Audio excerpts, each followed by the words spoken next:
I want to be clear. When I'm talking about the fact that sports card influencers are not experts, I do mean that. And when I talk about the fact that many influencers should be watched for entertainment and entertainment alone, I mean that as well. But some of these influencers are shady, cheat, steal, hide, disrespect, ban, block, and avoid many regular human beings. Everyone has the right to be how they want to be, make the content they want to make, act how they want to act. They'll get judged eventually. Sports card influencers are not experts, but that's okay. Influencers, vloggers, and many other styles of content creators are not experts. They never have been. Maybe they will someday. Proof of this exists over and over again. Just go back and watch their content over the last couple of years. Their content should be viewed as entertainment. Nothing more, nothing less.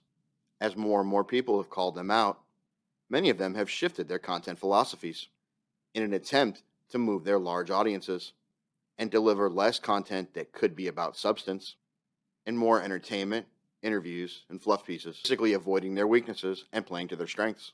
Or better yet, avoiding the content that will show off their lack of knowledge.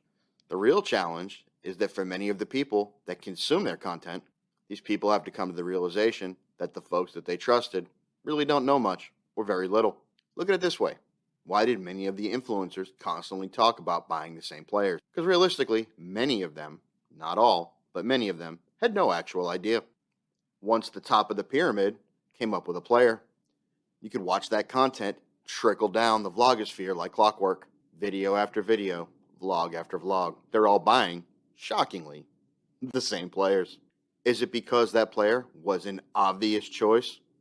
No, of course not.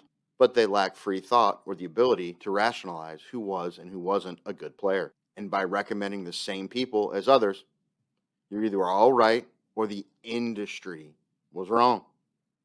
Either way, they were safe. Of course, stuff like that impacted you, the collector, the wannabe investor, or the wannabe flipper, if you're doing nothing more than trying to follow their advice. How can you avoid this in the future? Frankly, one of two ways. First is the tried and true and often overused term, critical thinking. But it's true. You can act critically to positively impact your mindset, your collection, and maybe even your bankroll. Look, you're not comparing sizes here. You're just trying to figure out the right solutions and watch people for what they are, entertainment, kind of like a sitcom. If you truly use critical thinking, you can calm out the white noise from others. I've said it before, and I'll say it again. At the top level, critical thinking is all about objective analysis and reasoned judgment that helps you form reasoned conclusions. It's about being an active learner as opposed to a passive listener. It's about having a system to analyze and solve problems instead of going on gut feeling or groupthink. But if you are taking other people's opinions and then applying critical thinking to that, first, determine the point of view of the person giving you that information and determine if it's valid or, better yet, unbiased. Determine if you can find any weaknesses in the argument that's being made. Be objective. Now, think about things from another angle, i.e., 180 degrees of that opinion, and see if that argument can also be valid. If there's true validity to that side, go back and question the original thought. All of this allows you to find, gauge, and seize opportunities you might not have even known were already there. Option number 2, instead of critical thinking, just be a collector. Find a team you like, a player you like, a set you like, or anything else that you find interesting, and go after them. This way, as the market prices continue to fluctuate, it has less of an impact if you're not investing and you're truly collecting something that you really want. The cliche always rings true. Collect what you love. Look, I'm not saying price doesn't matter, but if there are fluctuations, at least you're going after something that you really love or have a strong attachment to.